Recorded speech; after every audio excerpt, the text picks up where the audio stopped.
this is Monet, also known as Tick Life, and today on the Teacher Circle, I have the beautiful Smartiestyle. I am so excited to talk with her today. She's actually a world traveler, right? That doesn't sound important. You are important. Oh, man. You're going to Finland, right? Yes, I leave Friday. So that's awesome. Yeah. I'm going to Hilton Head. Oh. Sunday to Wednesday. It's a surprise family vacation. My mom just retired, and so she's taking me and my children to the beach. So I didn't know I was going on vacation this summer, but that's always a nice surprise. Yeah. Okay, so everyone that is watching, thank you for joining us today. If you have any questions for LaTanya, is that how you say it, right? Yeah. Okay, I just want to make sure. Yeah. If you have any questions for her during this time, please make sure you put them in the chat box, and I'll be checking it to make sure that your questions get answered. So we're going to go ahead and jump in. And the first thing that we always do is an introduction. So just tell us a little bit about yourself, your teaching experience, and any fun facts that you want to share. Okay, my name is LaTanya Robinson. I live in Southern California. I'm going into my 15th year of teaching, but this will be my first year teaching middle school. So I've taught 3rd, 4th, and 5th grade, 5th grade being the longest. A fun fact about me, that is always the hardest question because I don't think there's anything extraordinarily interesting. I told this to someone before and they were surprised. I have a very severe phobia about throwing up. Like I have not thrown up since the 1st grade. And that doesn't mean that I've not needed to. I've just prevented myself from doing it because I had one real bad experience in 1st grade and I vowed never. So I have not thrown up since the 1st grade. Well, that definitely is a unique fact. So yeah, I don't like that experience either. Yeah, no. And I honestly, that's the one thing I have a challenge cleaning up. Like, you know, when students get sick at school, and I can't even, if I smell it, I get very sick. I just leave the room. Like, it can have the room for the rest of the day because I don't do well with bodily fluids. So I don't know. And I'm a mom now, and Lord knows these diapers, I wasn't expecting it, but I've done really good. I'm proud of myself. I think it's like the love conquers all type of thing because anybody else, no, figure that out. But yeah, that's what I told my students. If you think you're going to be sick, you got to handle it because Miss Robinson's not going to be able to help. So I get it. Get the remote and go watch YouTube. Go get the remote and I'll call y'all later. Thank you. Close the door. Go watch YouTube. So sorry about that. A little fun fact about me, my 3- and 5-year-old, we have smart TVs in my parents' house. Like they're up there. Okay. No. So my children have learned how to access YouTube on the TV and how to play free video games on Xfinity on their own. I did not teach them that. Wow. But they know how to, because, you know, now it's like you speak it and it pops. So, yeah, that's the only thing that keeps them quiet is YouTube. I don't like YouTube for children. Yeah. But that's the only way they're going to be quiet. So the first question is, how did you know teaching was the profession for you? I know from watching your channel, I've been a follower for a very long time. You were a banker, a teller. Yeah. Right? And I did everything at the bank, yeah. And so then you transitioned into teaching. So how did you know that this was the profession for you? I honestly didn't know it until I was doing it. So I think I've said multiple times on my channel, I thought I was going to be a lawyer. Like that was my plan. But the college I went to didn't have pre-law, so I just majored in something very general like psychology. And after I graduated, I didn't really pursue law for, I don't know, I honestly don't know why that didn't end up happening, but I worked in banking for 5 years. I was actually in management. They had a management training program, and I was doing that. And it just got to the point where I realized I couldn't do that for 30 years. Like I knew, like, I just can't see myself doing this for decades. But when I was in college, I thought about school psychology as a profession, but then found out that really is just you administering tasks, and I didn't want to do that. And I had mentioned that to a customer I happened to be helping, and she said, well, have you ever thought of teaching? And I had never thought about it. But when she mentioned it, I thought, well, it incorporates a lot of things that I think I enjoy, like organization and working with kids in a like a mentoring way. There's a lot of independence to it. So I actually just went into a couple classrooms, asked some principals and said, hey, I'm contemplating teaching. Can I just see what it's like? And after that, I decided to pursue it.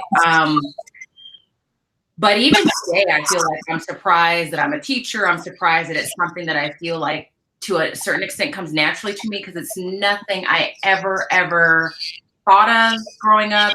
There are no teachers in my family. So I would probably say the more I taught, the more I knew, oh, this is what I was supposed to be doing. But I definitely didn't grow up knowing that. So How did you get that elementary was where you wanted to start? it was just where I was placed. Like that's where the jobs were available. So I applied to districts, you know, obviously around where I live now. My first position was in fifth. I think at the time, because when my first year teaching, I was obviously 15 years younger. And I think I just didn't have enough confidence to even contemplate anything older than elementary. But at the same time, that's just what was offered to me. But I will say when I interviewed, every person that I've interviewed with always indicates like, well, you need to be working with like older kids. But I just started elementary because that was where the job was and that was where I was placed. But the more I taught, the more I knew like I probably should be working with older kids. Like if I didn't have to go back to school to get a single subject credential, I would probably teach high school, which is why now going to middle school, I specifically asked for 8th grade because that's as far as I can go or as close as I can get to high school without being re-credentialed. But if I were to be honest, I'm probably not really an elementary teacher. I'm like the elementary teacher, but that's just where I landed. I'm happy for the experience, but right. Yeah. It's all good training grounds. Yeah. So the third question is, now that you're prepping for your new journey, which is middle school, well, I guess you just talked about it. You already talked about what prompted the change. You kind of already knew you were going to head up that way eventually. Yeah, I think because I'm the oldest of 3, I think it's natural for me to have like a mentoring attitude or this feeling of I got to tell my little sister what she should do and tell my little brother. And that always seemed to come naturally to me. And I feel like middle school is where things can kind of fall apart. And I wanted to be there for those kids where it's either going to go this way or that way. And quite honestly, especially for like kids of color, because middle school was kind of difficult for me because I never really felt like I fit in. So the last few years of my teaching, I just knew eventually I'm going to teach middle school. I knew that. People were telling me that. And it was just a matter of the timing being right. So I think this year is the right time. I probably should have done it a couple years ago because the last 2 years of teaching for me were a little bit challenging. And I think it was just because I wasn't in the right place. But I don't know why I knew, but I just always knew that eventually I'm going to teach older kids. I think it just comes more naturally to me to interact with kids that are a little bit older. I like looking at little kids and like laughing with them. But I don't think like my style of like teaching and talking and my approach is suited for little kids. And that's probably one of the other reasons why I was like, okay, you need to be working with some older kids. But I'm excited.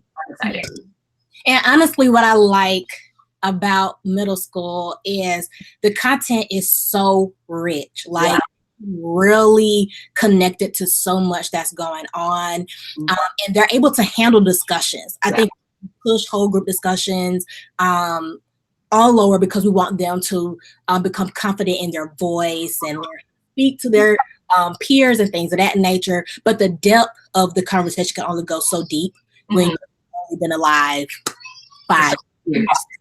Yeah. But middle school, they can really make a lot of different connections, whether that's life or from other texts, from prior years of schooling. So it's a lot of fun. I honestly like challenging kids. That's always been my thing, and that's what I've always gotten like pat on the back for, is that you really know how to push kids. And I think only because I just believe that when you're challenged, you're intrigued. I'm somebody like, it has to almost be difficult to really keep my attention. And then I guess I put that in my teaching style as well, because a lot of times we have those students that have behavior issues or short attention spans. If you give them something that kind of tricks them or really, kind of binds them a little bit, they're better. So yeah. And I definitely think along those lines, at the same time, what I've learned in the past couple of years teaching third grade is, at least by third grade and even younger, just because what I've seen with other teachers, kids are capable of having like meaty conversations if you know how to make them age appropriate. So I was able to talk about some great things with my class the past couple of years that are kind of based on social justice issues and things like that.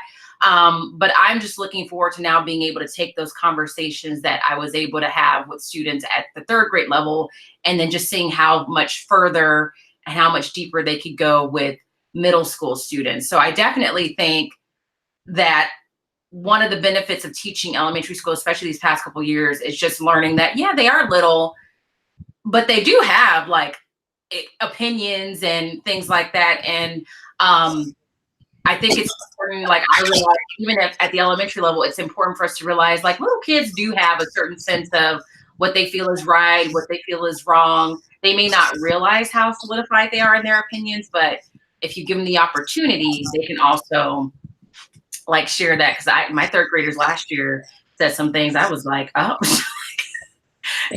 so, but I am looking forward to being able to like take it to the next level with older kids who have like a much more defined opinion about what they think is right, what they think is wrong. So that's what I'm probably most excited about. Definitely. Yeah.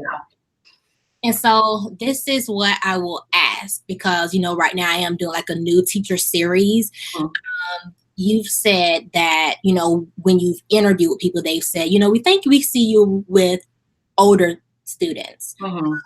For new teachers, if they're teachers, professors, or mentors, or even like principals that are interviewing with, should they, okay, blah, blah, blah, blah, blah. Sorry, I get tongue-tied and I get excited. I apologize. You know how when we go into something, we have an idea of what that should look like and where we should be. And I think sometimes new teachers, and I've seen this like on Instagram, I'm graduating and I'm so excited to go to first, but first grade job yet, but they're looking for the first grade. So would you recommend that new teachers be open to the ideas and opinions of those that are kind of watching them in this process, that recommend specific grade levels or content areas? I mean, I think so. I think it is very dangerous for new teachers, and I think some of it is just they don't know any better. I would not recommend finishing your credential program and saying, I'm only teaching first. Like, that's it. If I don't get first, then I'm going to look elsewhere, because that's just not how it works. And I've seen a lot of teachers say that, like, my dream position is first grade. But really, my question is like, what is that based on? Like, why is that your dream position? Where are you getting that from? Because I was told by a principal that I had, she's no longer alive, but she was the one that said, LaTanya, I will never, ever put you in anything below third grade. And she was so like emphatic about it. I just remember at the time being like, why? You don't know? Like, I just was like, why?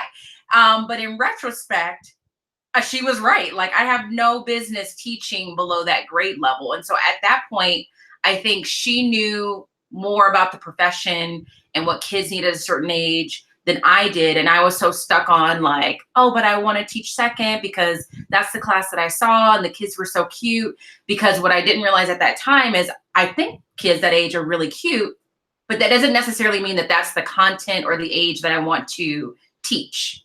You know what I mean? Like, I think they're cute, but I just want to look at them and think they're cute.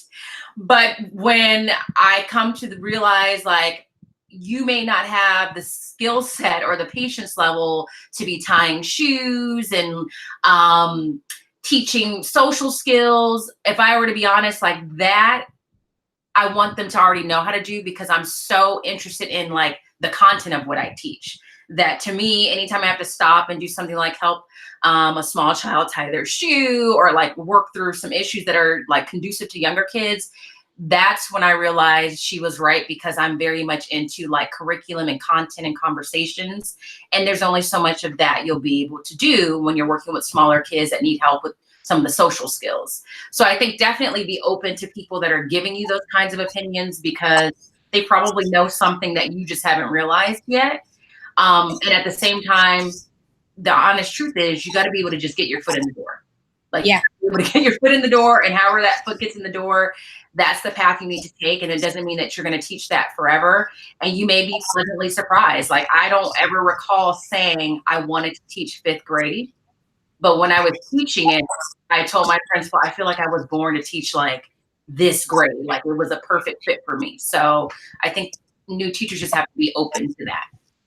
Definitely. Yeah. Think about my student teaching. I did it in lower grades because I knew I was going to be lower. And the entire time I kept saying, I'll never be up there with the fourth and fifth. I'll never be up there. And in the state of Georgia, that's all they had was fourth and fifth positions. Yeah. And the first year was really rough because my temperament, I think for each grade level, and just really, they're like stages. Mm-hmm. When it comes to their behavior, when it comes to their ability, it's just a lot. So your patience and your tolerance has to be wrapped around certain skills to handle certain ages. That's just what I believe. And so with me being in the lower grades for all of those years for practicum and student teaching, I always did K through 2. And then I got hired for fifth. It took a minute for me to learn how to speak to them. What was the classroom management system that worked for them? I can't use three frogs on a log. Yeah.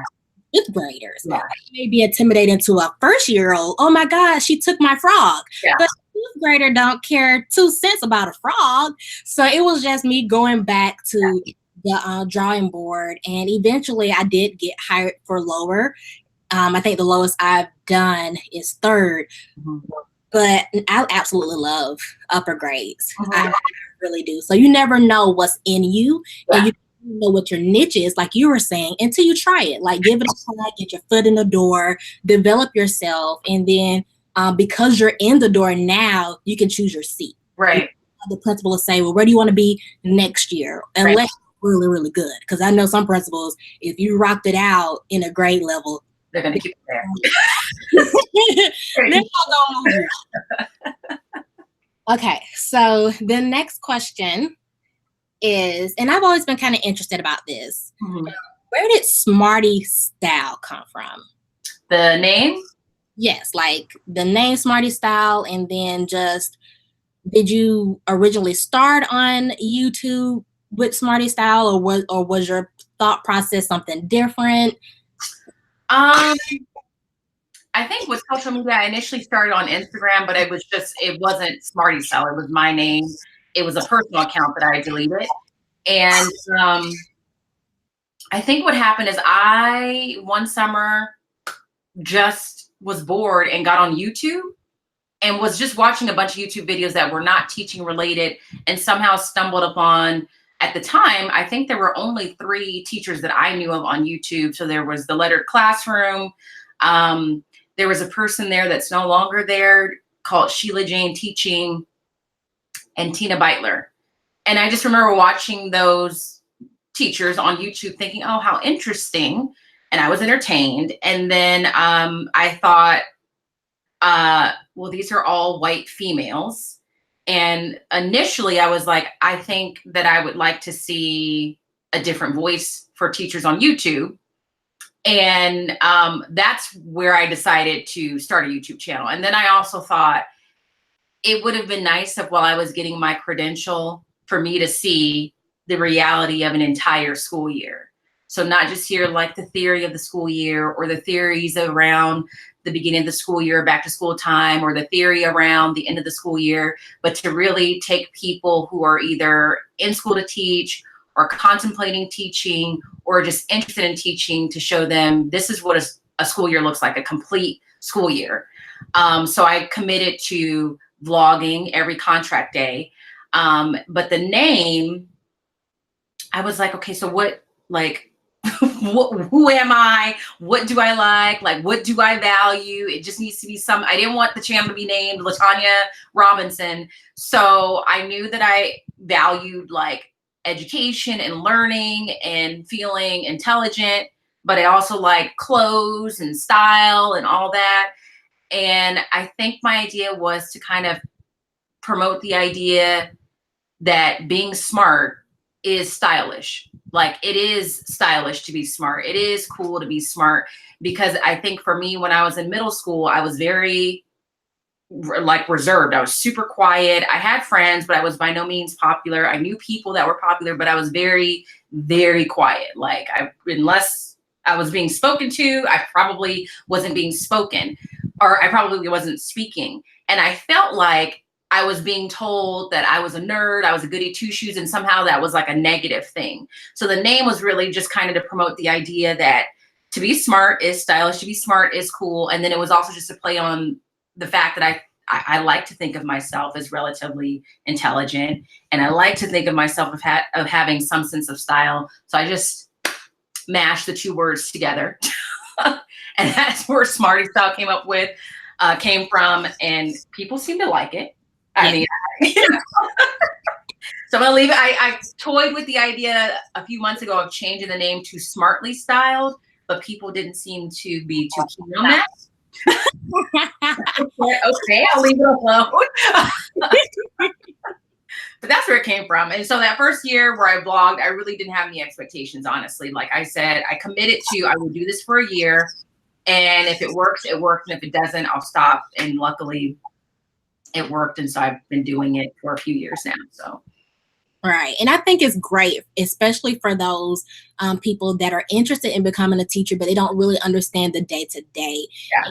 I know I've said it before in your comment section, but I thank you for your transparency, because some days are great and you're rocking it in the lesson with exactly how you created it to go. But then there are some days that are very difficult for whatever reasons, whether it just be the dynamics of your class is off, unplanned meetings, field trips, sickness. Tired. Right. You know, you have personal things going on, but, you know, you have to go in that classroom and be effective, be loving, right? And so I think you can see that when people vlog and they show that, you know, weekly progression of the ups and downs and the goods and the not so good. So I think that was brilliant. And like you said, you know, years ago, there weren't there weren't a lot of teacher channels. Yeah. And then there weren't a lot of ethnic diversity when it came to your options. So and I really do think that's very important. I think it's important for potential teachers of color or current teachers of color to see someone that is reflecting them. And, you know, hopefully people that are listening to this that are maybe not a minority don't take offense, but there is a certain comfort to see someone that looks like you. And also, I just wanted to give my perspective, because maybe I'm approaching a lesson with a different approach because of my experiences as a person of color, or maybe I'm saying something that a teacher that's not from a minority background hadn't considered or is a little unsure about. So I always am surprised that people think I'm being very transparent. I am, but I also feel like I don't know. I mean, sit down and think I'm going to be transparent. I literally just sit down and whatever comes out is what is coming out. And so luckily people respond well to that, because I know there's been days where I look at myself, I'm like, man, I was like going through it that day. I was tired. Like, but that's what I want people to see. Like, there are days where it's great, and there are days where you're like, I just need to work in a office because I'm so tired right now. So Right. It is, we know as viewers, we know that you have the option of editing it out. Yeah. Like, you didn't have to show that moment or, something that you thought was a hot mess, what it, but you kept it, and that's where the authenticity comes into it. I think maybe last summer you talked a little bit about how when you first started your channel you didn't have a lot of followers, and considering the amount of time you had been on YouTube, you thought that you would have had more. But like you were saying about that, it's nice to see someone that looks like you, and you understood that for the majority you didn't look like a lot of the people that were on YouTube. Yeah. I think you've broken that barrier. Personally, I think that you have a lot of, when I look at your comment sections, I don't just see African American, Latino, Asian commenting. I see a lot of Caucasian women and European and Australian women in your section. So they're cheering for you and they're supporting your channel. And that's awesome, because if they're open to you, then they'll be open to some other YouTubers of color. So, that's really great. It shows that there is value in this option. Yeah. And I will say, I mean, in the grand scheme of my channel, it's on the smaller side, but I tell people all the time, like I was talking to CJ a while ago with Real Rap with the Reynolds, and we were both saying, like, we may be on the smaller side, but I have some very, like, I just feel very connected to my subscribers. Like, they're there for the content. Like, they didn't come because I did a giveaway. Like, I really feel like I have this massive, like, support system that are, like, really invested in, our interactions together. So I'm very thankful for the people that I've had. I've never had any negative comments or any of that negativity that I know some of my friends have mentioned. And I will take that over having 100,000 subscribers any day. So we have a few questions in the chat. Okay. And I know that you have talked about how you had some certification for administration, and in your last school before you moved to the school you just left, you were kind of like, the backup administrator. I don't know if that's the right word. You would step in whenever your principal would leave the building and just kind of orchestrate some things. So I know you have administrative experience along with certification, and they want to know, do you plan on actually utilizing that, like stepping into administration at some point? No, I am really honestly at like a professional crossroads, because typically I have a plan. I know what my next step is going to be, and I'm making plans to go down that road. But right now, I really don't know what I want to do. If someone were to ask me today, are you going to be in administration? My answer would probably be no. And that's only because, at least in my district, the administrators are so inundated with things like attending IPs and going to meetings and budgets and things like that, that they often complain that they don't have the opportunity to like interact with kids as much as they would like, be in classrooms as much as they would like. And the reason, or one of the big reasons why I would want to be in administration, is to interact with the kids, to do things that are more like one-on-one. And it doesn't sound like there's a lot of opportunity for that. So that's one reason. The second reason is just, there are other positions that I think are more suited to what I'm looking for. So I know in my district, we have something called academic advising. And that is where a person is specifically working with like a caseload of kids that are struggling for whatever reason, struggling to get to school on time, struggling to pass classes. And that really is something that I'm interested in. So I might decide to take that route. So I'm not 100% sure like what the future holds. All I know right now is that I'm going to teach middle school. I'm excited about it, but I don't know what's coming after that, which is a little nerve-wracking for me. I will definitely finish getting the credential, because that credential just opens up a lot of different doors. I just don't know that I'm going to get the credential with the intention of being a school administrator. The other thing I've thought about just from my experience on YouTube is maybe what I want to do is like teach college courses. Like maybe that's something that I'm looking to do. So today, do I want to be a principal? No. If you were to ask me tomorrow, I mean, I could say yes, because at the same time, I do know if there are things that I want to help change for the better, I have to be in those positions to have any kind of like say. So I don't know. There's a part of me that feels like I'm letting people down if I say, no, I don't want to do school administration, because there's quite a few people that think, oh, you would be really good at that. That's something I could see you doing. But I have to be the one that wants to do it. And I'm just not sure. I'm not 100% sure about it at this point. Okay. Well, the great thing is you have that option. And like you were saying, you're going to continue to finish, so that will be available. And the great thing about education is there are many roads. Mm-hmm. Everybody's road is very important when it comes to pouring into that student. Yeah. Whether in the face of that student every single day, whether you work with a specific group, you know, in like as an intervention specialist, whether you're a counselor. I mean, there are just so many roles, and everybody plays a key part in the functioning of that. But it's very important that we know where we need to be. Where do I need to be right now? And so, I mean, I think you do good name administration. I mean, I'm a cheerleader. I think I'm naturally just I'm one of those people. I always go optimistic. If you believe it and you desire it, I am going to push you forward. Unless it's really crazy, then I'm like, you sure you want to do that? Right.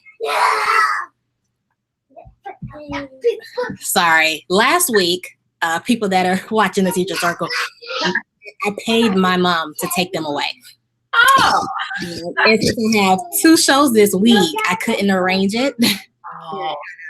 Yeah. So I apologize if you hear children. They think it's funny. It's almost like Mission Impossible. So like, Mommy's busy. They don't. Let's see if we can distract her. Right.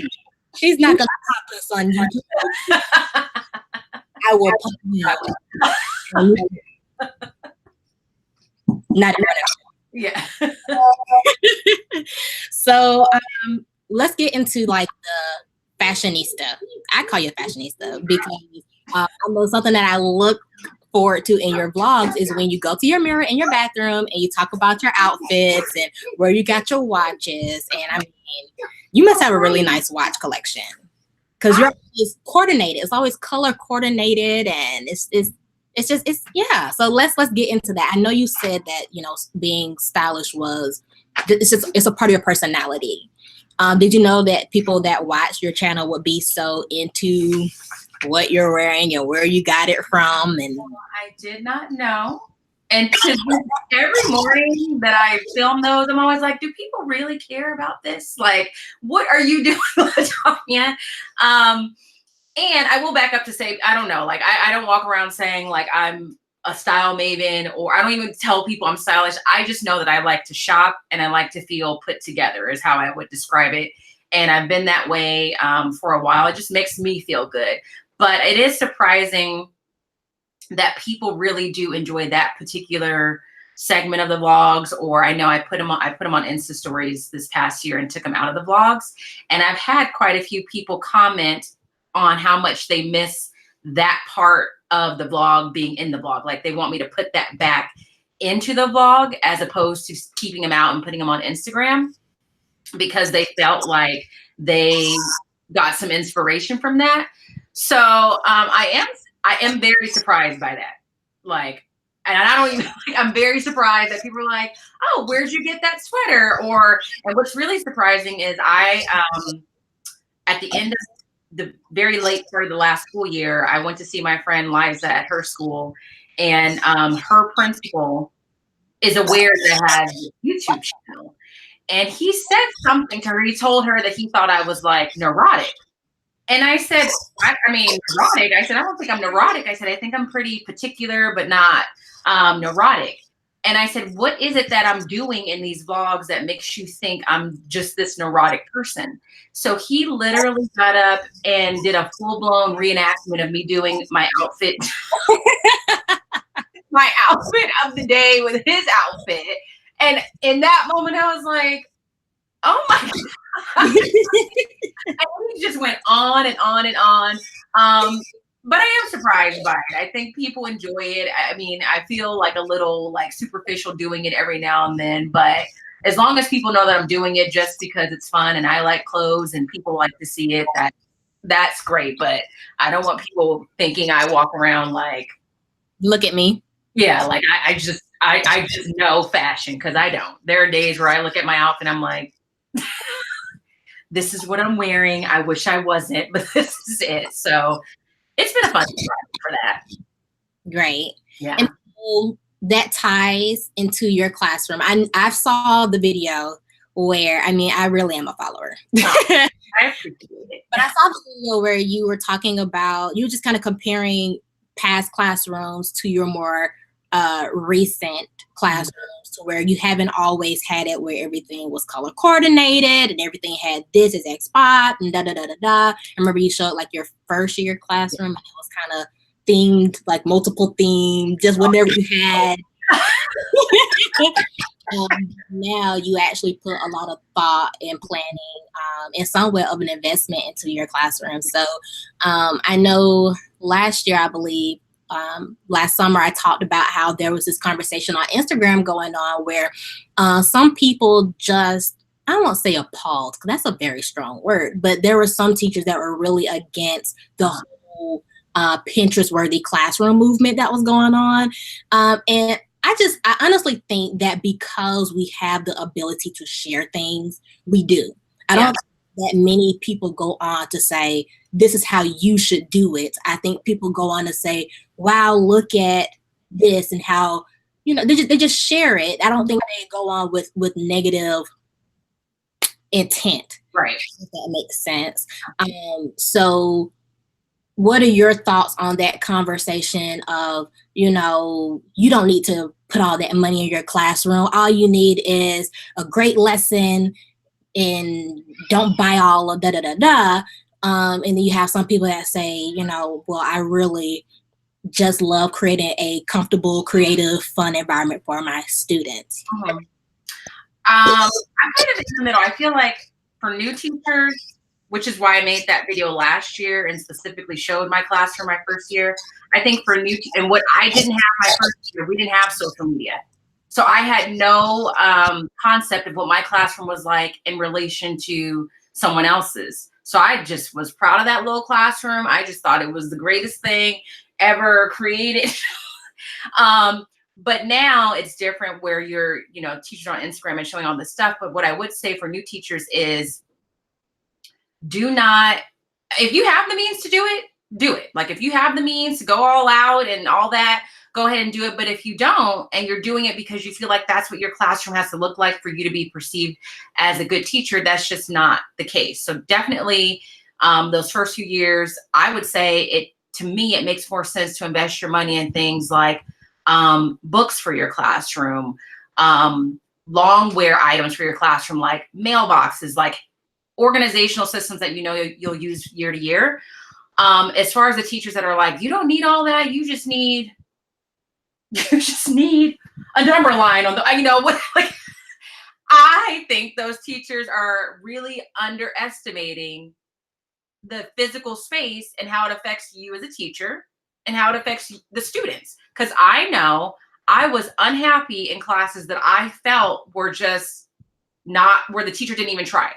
I distinctly remember there were classes that I really enjoyed being in and therefore enjoyed learning more.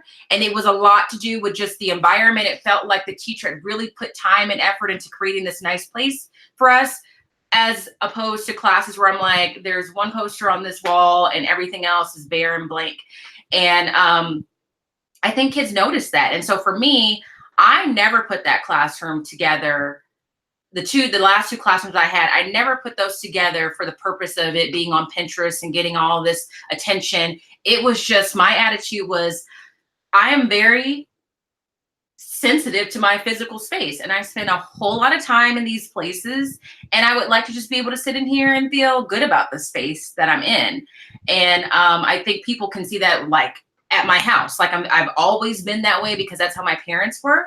But I think, do whatever you can afford doing, do whatever feels right for you. But if you are putting a class together and you're really just doing it because you feel this pressure to have your classroom a certain way, or Latanya's classroom was this way, just remember, Latanya's classroom was not that way 10 years ago. I didn't have the means to do that. I didn't have the wherewithal to even think to do that. And here we are 10 years later, and it is an investment to me. It's just an investment that I'm willing to make. And I think if you're one of those teachers that feels like it's a little too much, just do think about the students. Like, the students really enjoyed being in that classroom because they knew I cared. It's for me, but it's also for you. So I'm somewhere in the middle. I get you don't want to break the bank trying to put your classroom together, but at the same time, you don't want to just have people walk in and be like, wow, there's really nothing on the walls. You know what I mean? I think my biggest thing that I see on Instagram that I want new teachers to know about is, especially, I'm really big on, like, teachers buying containers for everything. Like, that is my biggest pet peeve now. Like, everybody has a Sterilite box for everything. And I'm like, you don't need a box for every eraser, every pencil. And I think that is where newer teachers kind of fall into that trap of, like, well, I saw this teacher and her cabinet is super organized and she has everything in bins. But that's not really necessary, you know? So you got to do what makes you comfortable. Being in a classroom that's decorated like that is what makes me comfortable. And if I'm comfortable, I'm happy. If I'm happy, I'm a better teacher, is how I see it. So That's true. yeah. One of the people in the chat box, that's what I call it, the chat box. But they were just saying, schoolish, the adventures of Miss Pratt says, plus it's your home away from home, so it should be comfy and inviting. And that's definitely true because we spend majority of the year within that classroom. And I know for me, especially last year with me going through my divorce and just my life, everything around me outside of school was almost like in a tornado sense. And so I think that's why I invested so much into my classroom and to creating that safe space for myself, because I needed a space that felt right, that was consistent, that was organized, and that was mine. Like, my children, well, my students, they're really like my family. My oldest class is now in 9th grade. If I saw them today, what can I do for you? How are you? And they would tell me, you know. So what you put in is what you get out. Yeah. And you don't necessarily have to, like you said, break the bank. I am a thrifter. I love thrifting. I also love DIYing. So if I see something or I think of something that I need, a lot of the things that I purchase or I have in my classroom, I absolutely need it. And if it's not needed, I don't have it because I am OCD. And so I don't like stuff to take up space. Because when I see it, I'm looking at it like, why are you here? And I even sometimes treat people like that when I see somebody looking at me, I'm like, what's going on? Why are you here? And, you know, don't mind me. But, you know, I love that you said, you know, just create a space that is inviting to the students, because it does open the door to them being open to you. Where you go, in elementary, and this is just my opinion, no, I've never read this in an article or anything, but I believe the longer a child is in school, the higher a wall can be. Yeah. The next teacher. So it's a great way to break that wall down, because, you know, they come in the first day like, I hate school. I don't like reading. I don't like math. I don't like teachers.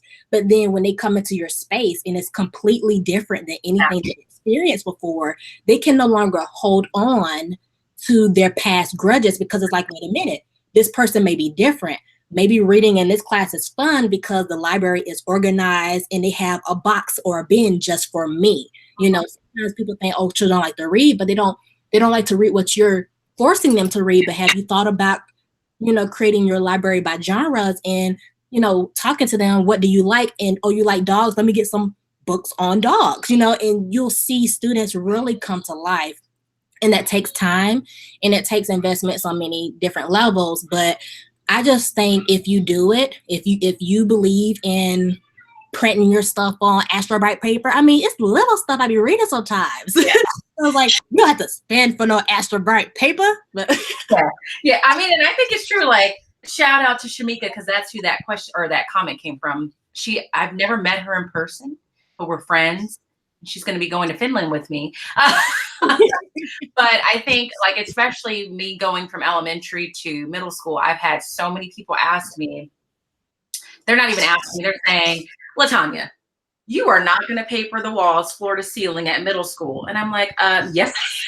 I think they thought I did that in elementary school because I thought that's what I needed to do, or that's what an elementary school classroom should look like. And I'm like, no, I am going to do that because I want the space to feel comfortable. And that's one of the aspects, in my opinion, that makes the room feel more comfortable.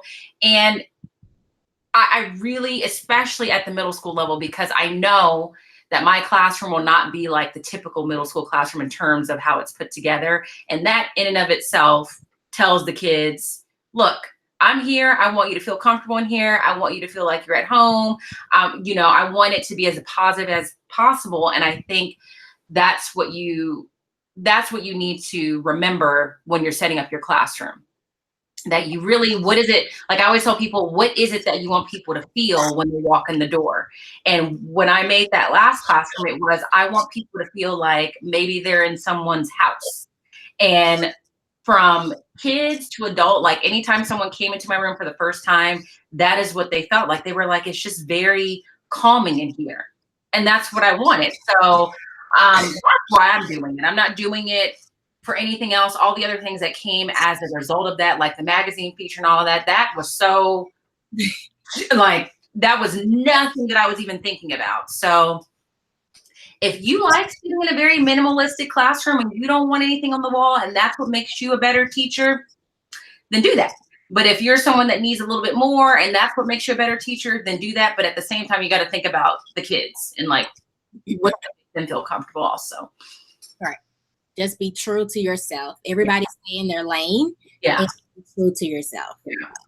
So my next question deals with more so organization. I know there are, and this is a good question for new teachers or even some teachers that desire to be more organized in the future. What is an organization system that you utilize in your classroom that you believe brings a lot of order and helps with work-life balance? I know I've seen I think it's like the 41. We have those folders. Yeah. You put all your extra copies and your 4 copies. I'm sorry, I forgot about the camera. But yeah, you know, I've seen some people do it that way. Is there a particular organization system that you utilize that's helped? Honestly, I think there's a couple things. I am not a believer in pre-copying things way in advance. It actually gives me anxiety when someone says, here's the copies you're going to need in the next 2 months. I'm like, I don't want that. I don't want it pre-copied.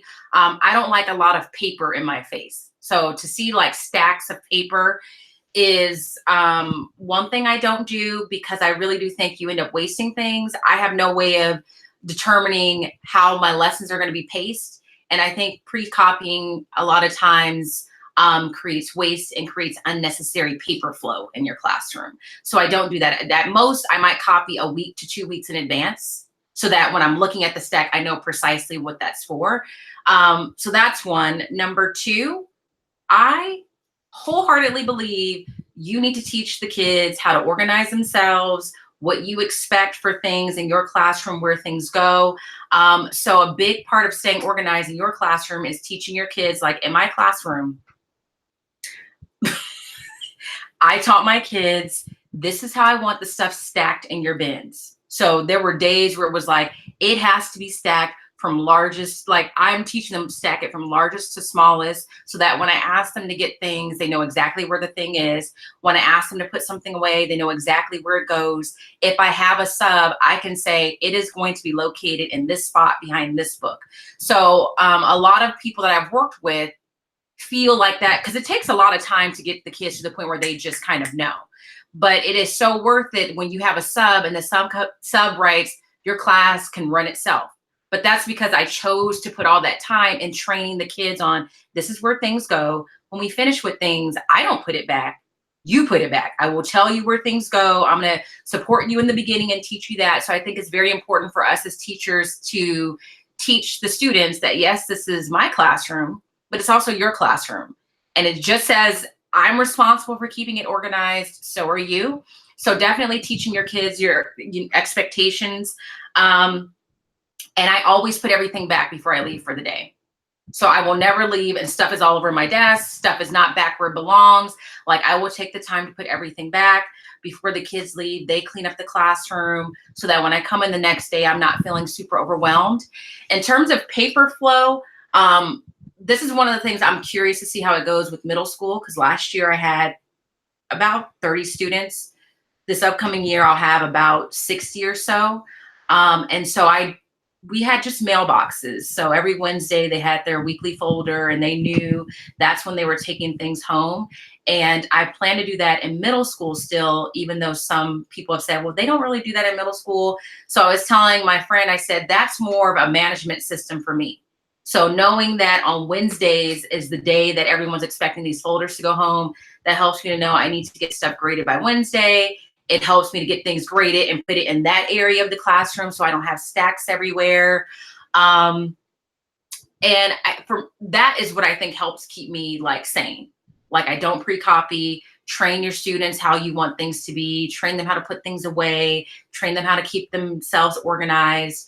And then just adhere to some kind of delivery system. Like, I'm going to get papers graded every week by this day so that you have a deadline, parents know when things are coming. I do have a filing system by my cabinet where it's numbered 1 through 31. So if I know I'm going to need these copies on Tuesday, June 17th, then those copies get put in folder number 17, if that makes sense. And I stole that from somebody, but I don't remember where I saw that, but I think for me, that's what has kept me organized, just adhering to a few things. So basically just having some sort of plan is the biggest key. I know for me, I'm a labeler.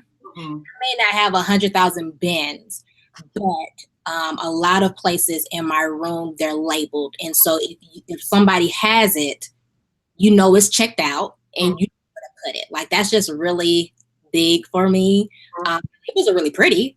Yeah. But when you look across, this is where the standard is the essential questions, this is where the toolkits are, this is where group A folders go, group B folders go, this is the turn-in bin for this subject, this is the turn-in bin for that subject. And it's not a lot of labels. Like, it may sound like a lot, but it's really not. But it just lets everybody know where their place is. Yeah.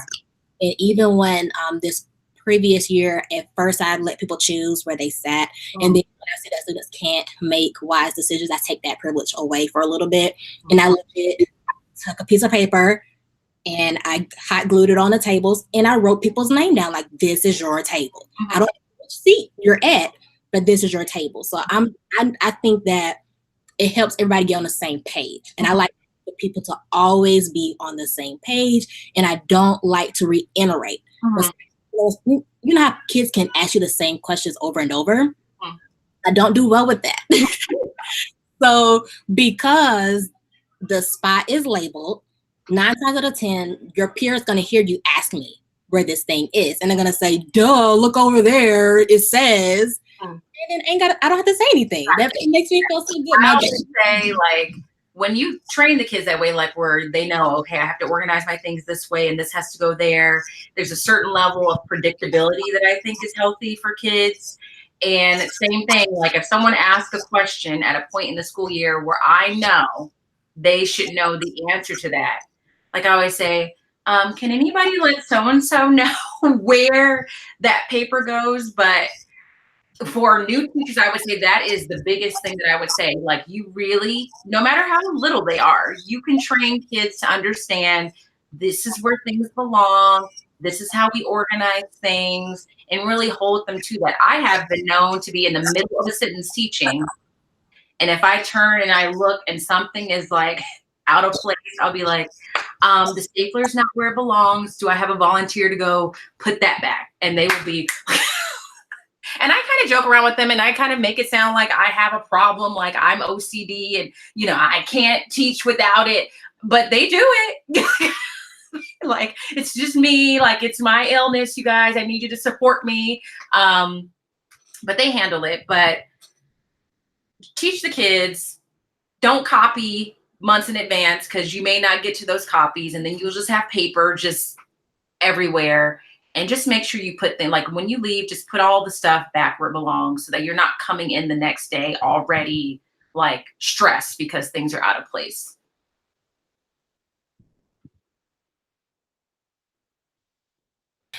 Okay, there we go. So Yeah. I try to mute me when you're talking because I don't want it to cut you off going back and forth.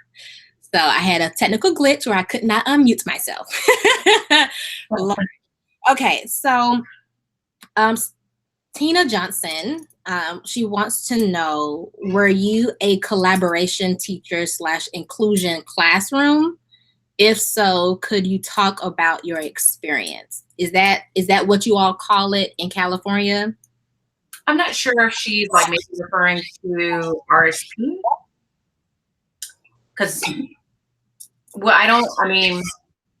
So, okay. Well, and Tina, you can definitely clarify in the chat box. When I read that question, I was thinking, I know in Georgia, well, in Atlanta, we have self-contained classrooms, and then we have regular classrooms where, depending on how many disabilities you have, like if you have disability in a lot of subject areas, you get in the self-contained where there's 1 or 2 extra teachers in that classroom at all times.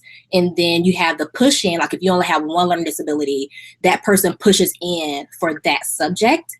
So I don't know if she was asking, have you ever been like the self-contained teacher? I've always been self-contained. And depending on the school site, if I had students that were like on an IEP, but still able to function in a general ed classroom, some school sites have the RSP teacher push in, so they're just coming in to support you. It's either the RSP teacher pushed in or their aide pushed in. But then some schools, they have you send the students out when it's their service time. But I've always been self-contained. So when I transfer or when I start middle school next year, it'll be a little different because I don't think that's considered self-contained, because now I have a switch partner.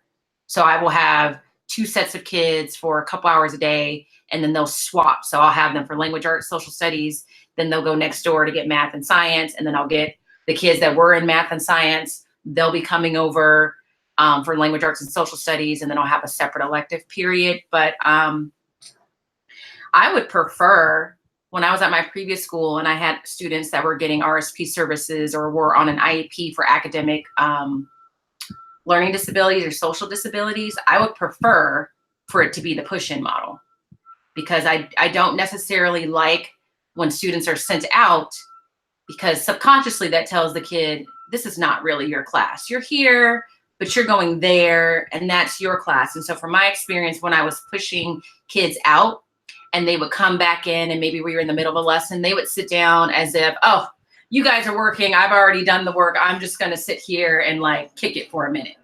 And so they kind of like disjointed themselves from the classroom. And I mean, and there's a little bit of a stigma where the kid is being sent out. So my preference is for the RSP teacher to come in, because the other thing about pushing them out is when it came time for parent conferences, there were parts of their day that I really couldn't describe. I mean, I'm not there when they go to see the RSP teacher, so I can't attest to what they're doing, what they're not doing. And it just made me feel not as equipped. So when they push in, it's nice to say, okay, this is what they're doing in the general ed classroom. These are the supports they're getting. This is what I've seen they've been able to do with the supports. So if I had a choice, I would definitely prefer it to be push in, unless the disability is so severe So at my previous school, we had moderate to severe. So like these were kids that had like major issues that prevented them from functioning at grade level. And in that case, I understand them being in a separate setting where there's more adult support and less kids in the classroom. But I've always been self-contained. So how did that planning look like? Did you and that person that they were being pushed to, did you all have a period during the week where they would come in and say, okay, what subject are you teaching? What strategy skill are you working on? Did you all do, get on the same page about how they're behaving, how they're growing, or how they are, decreasing? Did you all meet? At my previous school, not the one I just left, but the one before that, that's how it was. And it worked really well. So she would come, we would meet every Mondays after school, because Mondays for us were minimum days or early release days. So she would come in on a regular basis and we'd say, for example, okay, we're starting chapter 10 in math. These are the lessons that we feel like we definitely need you here for support. And every now and then with math, if there was a lesson that was so obscure that it wasn't going to do those students any benefit, then we would say on these lessons, we're going to have you not teach this lesson, but we're going to have you review this lesson. And you can do that in a separate setting if you'd like to. But she came in on a regular basis. She would send down work samples of things they had done when we weren't around. So it did feel very collaborative, like she felt like a part of the team. But at the previous school I just left, I don't know if it was because of her comfort level or the workload. We didn't really get to do that very much. And that was very difficult for me because I did feel like I wasn't servicing the students as well as I could, because there was such a gap in between like what they could, like where they were truthfully and where they were supposed to be academically, that it just made me feel like we were missing something somewhere. And I think there's some teachers, honestly, that don't really care for the push-in model. There's some general ed teachers that don't want the kids, the RSP teacher or whatever, to be pushed in.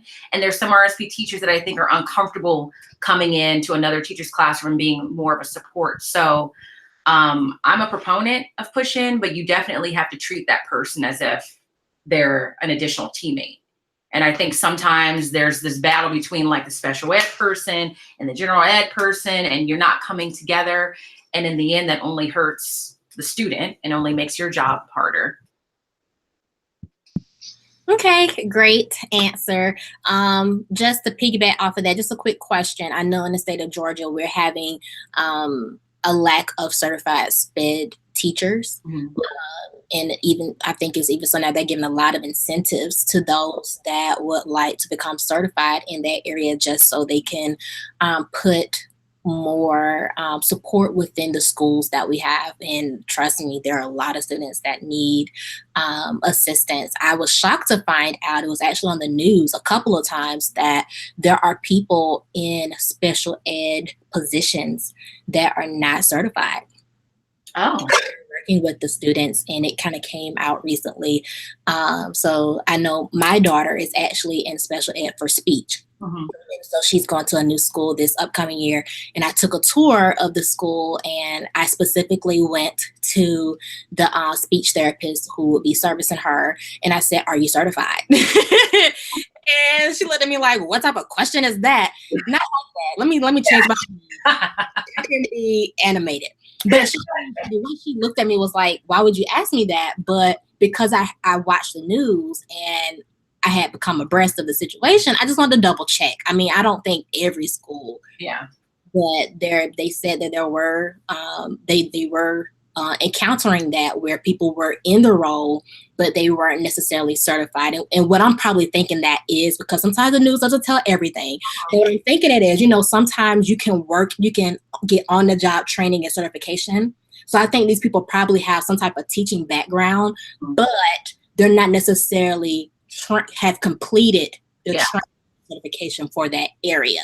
So, I just honestly want to know, do you got your But, that's probably what's going on, because I don't think they would just throw anybody with. No, because my first year teaching, I was on an intern credential, because we were, at the time, they were just that desperate for teachers in California because there was a shortage. So my first year teaching, I was not credentialed. I was operating off of an intern credential. So it could be the same case where they're in the process, but like you said, they haven't finished. But I mean, that's a legitimate question. You know, Is there a shortage in California? Or I think, yeah, well, I don't know for sure, but I know we have a very, especially in the district I'm at, we have a very high special ed department and we don't have enough teachers. And I think our special ed department has done well. According to the district, like we've done well enough where people are physically moving to this area strictly because they want their kids in that special ed, in the district of special ed. So we don't have enough bodies. right. So I know it's tough and it's frustrating for everybody involved. So I don't know that we have anyone that is servicing kids that is not fully credentialed yet. Okay. Yeah. I do have a question that isn't technically education related, and it's up to you whether you want to answer or pass. They want to know what happened after your terrible date with a jerk. Are you still dating? What happened? What happened is I just said I'm just going to take a hiatus on dating. Are they asking me if I'm dating? Yeah, they want to know, are you still currently dating? No, I'm just so exhausted of dating, guys. Like I just talked to a friend of mine, and I get people. I mean, every now and then someone will ask that. That was the last date I went on.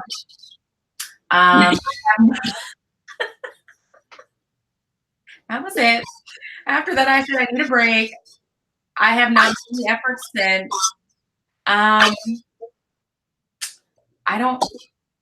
You know what I say? If you're married and you found a great partner, you better pat yourself on the back and hold on to that person because it is not fun and games out here in the dating world, especially if you're someone that feels like you're looking for like a legitimate partner. And I honestly think that it's very difficult nowadays with Instagram models and this and that. It's hard to feel like if you're a woman of like substance and intellect and goals, it's hard to feel like that's what people are looking for. I'm sure there are people out there that want that, but I think it's hard to weed through that. And I'm trying to think of what I want to say in a politically correct way. And I think the last date that I had is like a good example that he seems to be very nice. I'm sure he is. He just got his feelings hurt, I think. But he really took issue with the fact that I mean, I have my life together to a certain extent. Like I'm self-sufficient, I can take care of myself. And he really seems to resent that. And he was looking for someone that kind of would be more dependent on him. And he didn't like the fact that I was saying, that's not what I'm looking for. Like, I'm not looking for someone to rescue me. I'm looking for someone that really is just a compliment to who I am. And that seems to bother him. My sister, I'm not going to pull our business out there because a lot of people are like, well, are you putting yourself out there? Are you trying? My sister is about 5 years younger than I am. She's a nurse, doing well, and she puts herself out there way more, and she's having the same problem. So I think it's just very difficult for both men and women, I'm sure, to just find like a good person, So after that date, as comical as it was, I just said, I almost just hope that I meet someone in a more natural way. So I haven't tried. Maybe I'll go to Finland and just come back with some nice Finnish man. Who knows? But honestly, I don't know if it's me, and like there's a part of me that like wonders, is it something that I'm doing? I've never been that girl that just had men like lined up that had boyfriends left and right. I think because when I was younger, I was very reserved, and I found Instagram like people that like when people see me or meet me for the first time, they don't think that I'm a friendly person. And then when I get to know them is when they say, oh, I really thought you were mean at first. Now I know that you're friendly. So some of it could just be like my demeanor. But I don't know how to change it. Like I don't know how to be anyone else. So no, I'm not dating. I'm dating myself. Right. Loving up on you. Yeah. It'll happen when it's supposed to happen. I'm a firm believer in that. I do think that in its right time, and it'll happen. Like, yeah. I'm not against Match.com and eHarmony, and because it clearly works for some people, you know. I just think you're beautiful. You got it. Just it'll happen. Like it'll draw to you. Just if you guys know anybody that has a job, let's make it. It's so secure. So let me ask you this, because this happened to me recently. Do men send you DMs on Instagram? Mm-hmm. Do you respond, or do you think that's weird? As soon as I get it, the first thing I do is I go look at their profile to see what kind of pictures are they posting, and then I check to see who are they following. If all their pictures are of themselves trying to look sexy and do X, Y, and Z, and all they're following is women, then I'm like, no, I don't respond. But there are some like legitimate men that send me direct messages, but they are teachers, and it's usually just something very nice, like I enjoy your channel or thank you for that. But I would say the vast majority are just men trying to, I don't know, set up a situation or something. But it has happened. Yeah, I just go to decline.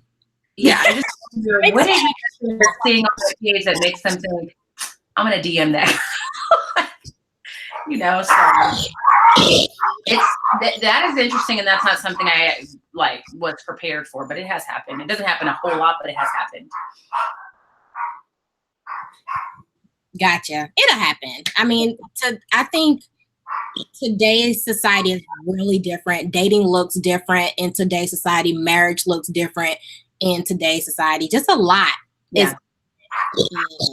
And you can't force anything. And I would definitely say do not settle, because marriage is like a big deal.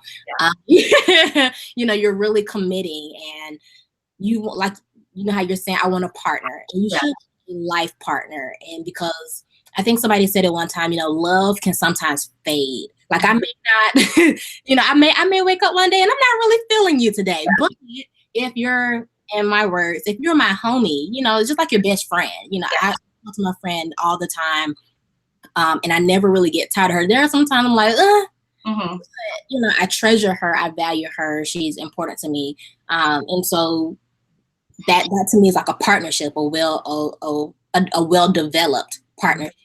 And so you want that in your life partner. You know, you don't just want just the romantics of it, because sometimes we get caught up in that. But the I think the beautiful marriages that I've seen, they're like best friends. You know, they have a connection that it takes. You know, it's like, wow, that's I like that. I want that. But I'm looking for my Barack Obama. Don't make me laugh. That's all. Oh, Lord. And somebody's out there saying, I want me some LaTanya. I want to know. You'll be amazed. You'll be amazed. One day, maybe these guys, you know, that are DMing you, they're trying to start the conversation on a teacher topic because they know you'll talk to them on a teacher topic.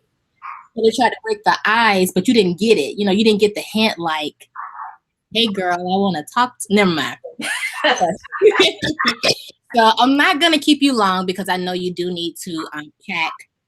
Someone did have a question, and they're related to your trip. Okay. What are you most looking forward to on your upcoming trip to Finland? I think I'm just looking forward to going to a place I would have never thought to go. Like, people ask, like, why that place? And obviously, I chose it because of their educational success, but also it's not a place I would have ever said, let me plan a vacation to Finland. So just to be able to see a place I probably would not have gone to otherwise, this is the biggest. I mean, I've been to like Mexico and Canada, so this is like the first real international trip that I've taken.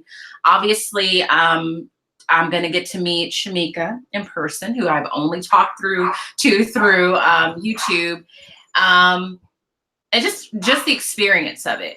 So I am looking forward to that. I am a little curious. I'm a little anxious about like the flight because it is a long flight. I think it's 17 hours. And I've just been watching some videos to learn about it. And honestly, I'm a little curious because it's not the most ethnically diverse place. So I'm not 100% sure like what to expect in that regard, because I did some research and there's been things that alludes to the fact that they don't have they have some issues with just discriminatory practices and things like that. So I am curious to see like what people, like how they respond to seeing me. But more than anything, I'm just excited for the experience of it all. Yeah. And someone wanted to know, is your trip to Finland a book bag tour? If so, tell us more about edutourism. It is a book bag tour. So I definitely plan to vlog the experience for people that are like curious about it. And in the vlog, I will talk a little bit more about book bag tours. But this is my first educational tour that I'm taking. But just generally speaking, with book bag tours, you can pick where you go. Part of the trip, you're going there to learn about that country's systems. Depending on when you go, you might be able to do classroom visits. And typically, I think you stay with like a host family if you want to. Finland happens to be on the same calendar that we're on, so they're on summer break too, so we won't have that ability. But I'll definitely talk about it more and share the experience as I'm there. But so far, I've had the planning of it has been a positive experience. So I'm assuming and hoping that when I come back, I can report and say I had a great experience, and then suggest it to other people also. Yeah, that'd be great. And that's one of the benefits of having a YouTube platform. You know, you can show those things that maybe people had not considered or were fearful about considering. And so I'm pretty sure that you're going to inspire somebody to do something different and out of their comfort zone in regards to traveling, Yeah. your experience. Yeah. So that'd be great. Okay. So I was going to ask another question, but I don't want to take up your time. I do think that the conversation has been great. We've hit on so many different topics regarding, just choosing the right place in education for yourself, how you came up with your name and started on YouTube and Instagram. We talked a little bit about middle school, dating. I mean, we've been around the world. This has truly been a circle. Yeah. Is there anything in specific that you wanted to say, or you're good? I don't think so. I mean, I think that you're a teacher, because I feel like a lot of teachers have popped up on YouTube over the past couple years. And the only thing I would say is just make sure you're getting on there for like a true reason. Like I didn't get on it thinking, oh, I'm going to start this channel and it's going to blow up and then I'm going to be a millionaire and I'm going to retire from teaching. Just go on there for genuine purposes. I think what I've learned, and we kind of touched on it a little bit, is that even though my channel is on the smaller side, I think, and I hope what people pick up is like, I am being like, this is really who I am. This is myself.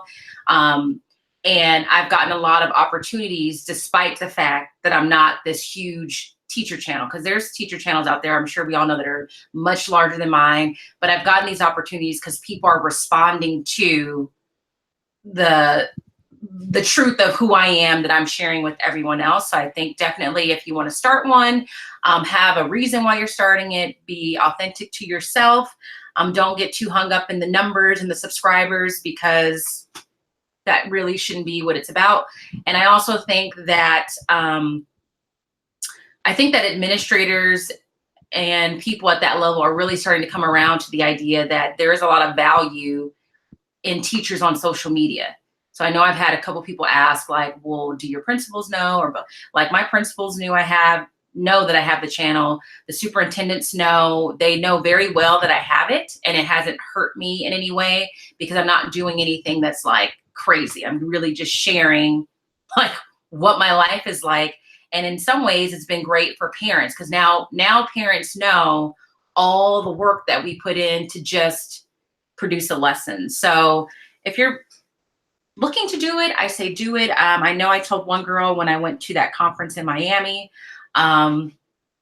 she was thinking about doing it. And what I said to her, which is kind of why I started it, I said, just turn on the camera and start, because there's somebody out there that looks like you who is waiting for you to start the channel. They need you. So that would be all that I would say. And just thank you to anyone who's watching. Thank you to anyone who's subscribed. I really do appreciate everyone. But aside from that, this has been great. So let me ask this question. It just hit me. Uh-huh. So we know that today's teacher tube is way different from the beginning. Do you think that there are, because I honestly, there was one day I just typed in teacher channels, and the same, because you know what YouTube is about, how many views has a video gotten. So there probably are some that I haven't seen because they don't have enough views, and then there are some that's all you see is because, you know, they have over 100,000 subscribers, 50,000 subscribers. Do you feel like it's now in a place where, I don't want to say there are too many, but what do you think about today's community on YouTube and that's a good question. I don't know. I think in some ways it does feel very flooded. Like they're popping up quite frequently. And I think for a viewer, I wonder sometimes if it's too much, if we're all doing the same thing and we're all vlogging. It does make me wonder from a viewer's perspective, now are they feeling like overloaded? But at the same time, we're all different people. We may share different things. I think my only thing that that concerns me is if you're a new teacher and you decide I'm new and I'm going to vlog, what I really want is for you to be that new teacher on YouTube, if that makes sense. So like I really like Fernanda's channel, that One Happy Classroom. And last year I mentioned Devontae Kelly, and Fernanda's not new anymore, but when I started watching her, it was her first year. And I liked those channels because I could tell they were truly just there to present, this is my first year teaching. I don't always know what I'm doing. I'm just kind of going through it. But I think sometimes with all the teachers that are now showing up, I think there's this feeling that they have to show up and look like they got it all figured out within the first couple of years of teaching. And that part is the part that makes me feel like, are there too many of us here trying to do the same thing? Because I did not have it all figured out. I don't even have it all figured out right now. So I don't know. I mean, there's a lot more. I will say there's only a few channels that I watch because for my sanity. But at the same time, the more voices, the better. You know what I will say? I will say this. This is what I want to say. There's too many channels of like people that are almost the same in like who they are. So I would love to see more male teachers on YouTube giving like a male teacher's perspective. I would love to see more teachers of color. That has always been something that I wish we had more of. So I don't know if that answers your question. But it answers it. I just think the biggest thing is just number one, being you, because eventually it'll come through if you're not. Yeah. It'll come through. But then also just kind of finding your niche. It's almost like teachers pay teachers. Mm-hmm. You know, there are so many sellers on Teachers Pay Teachers. And I remember when I first started TPT, Casey Morris, the best advice I got from her, and I guess that's why it sticks with me, is because she said, figure out what you do well. Don't just make calendars because everybody makes calendars. Don't just make centers because everybody makes centers. Mm-hmm. What do you do well? And that's what you sell. And so that really stuck with me. And that's why I only sell certain items, because I use those literally every year or every, in my class, and I'm passionate about what I create. So I feel like YouTube is the same way. Maybe you're not the everyday blogger. I am not an everyday blogger. I tried it and I failed miserably because that takes a lot of work. I have a lot of respect for people that blog every day, and those videos are like super long. I was like, tried it, don't like it. And I mean, there were people that said they did like it, but it didn't fit my schedule. Like, at the end of the day, I'm a person, and at the end of the day, teaching is my profession, and I want to be really good at that. So if me, it takes, when you have to set up a camera and stuff, I'm like, look, I'm trying to teach this lesson. My kid's coming back from recess in 5 minutes. Ain't got time to set on the camera. That's the other thing I will say for teachers starting. Like, I don't think people realize it's very time consuming to film, edit, upload, respond to comments, like interact. So just because it is like having a second job to some degree, like it's a responsibility. And then just as far as the growth of it, the one thing that I will say with so many more teachers is there was a period of time where we just had this tight little bunch of people that I knew just from YouTube. And so like when we first did the Secret Santa thing a couple of years ago and the teacher appreciation thing, I think now that it's grown to having so many teachers, it's hard to not make teachers that you didn't include feel like you didn't include them because you're trying to be like inclusionary. When really, like, it's just, these are the people that I know, and I'm just keeping the group small because it's easier to manage. I know I've talked to a couple people about that, and it's just hard to make sure people know that, these are just the people that I interact with because this is who I started with, but it's been interesting. Like, it blew up over the past few years because I think when I started, there was a handful, and in the past couple of years, I've just been like amazed at like, there are a ton of channels now. So, right. And I personally use my channel as like an archive. When I get bored, I actually look at my videos. I know that's kind of bad, but even the other day I was planning a lesson and I did 2 lesson videos last year. And I watched them to see what I use because I liked it. So I think it's good. I'm a journaler. Is that a word? Journaler? Well, I like to journal, and I. It is now. I love to journal because I love to self-reflect. And I think filming on YouTube allows me to self-reflect on my mental space, on my creativity when it comes to doing my rooms. I have all my stuff in storage right now. I'm decorating my classroom in July, and I forgot how much I have in my storage unit. So I looked at some past decor videos, and I was like, okay, Monet, don't buy this, this, and this because you have it. So there are just so many pros to actually filming yourself. You never know who you're going to inspire. You never know who you're going to connect with. I think it's a wonderful thing to adventure in, but like, just be sincere and, stay in your lane. And it is heavily populated. I'm very good at separating personal from professional. So I've never been somebody that felt like, oh, these YouTubers don't like me or respect me because they don't mention me in their videos. They don't collab with me. They don't invite me to things.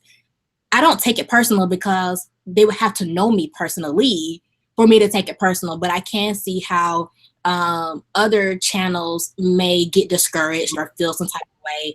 But like, your explanation makes sense. You all started together. You all created somewhat of a bond and trust between each other. And so you all just continue to work with one another.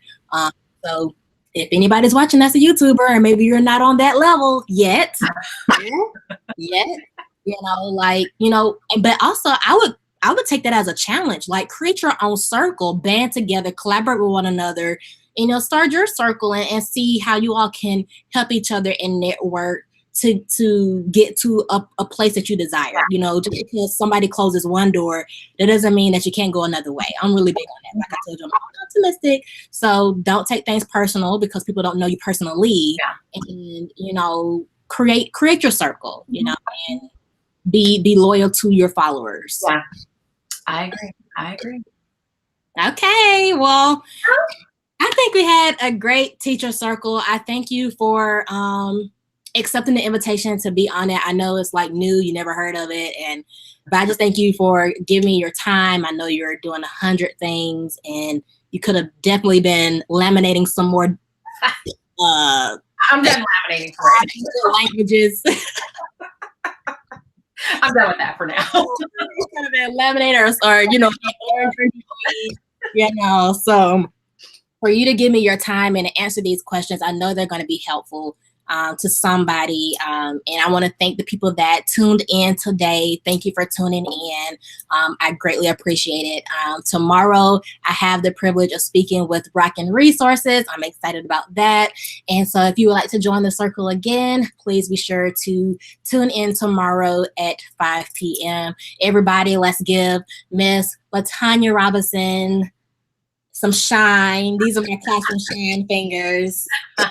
Thank you so much for your time and enjoy your travels. And I look forward to collaborating with you again. Yes, thank you for having me. Thank you. Bye.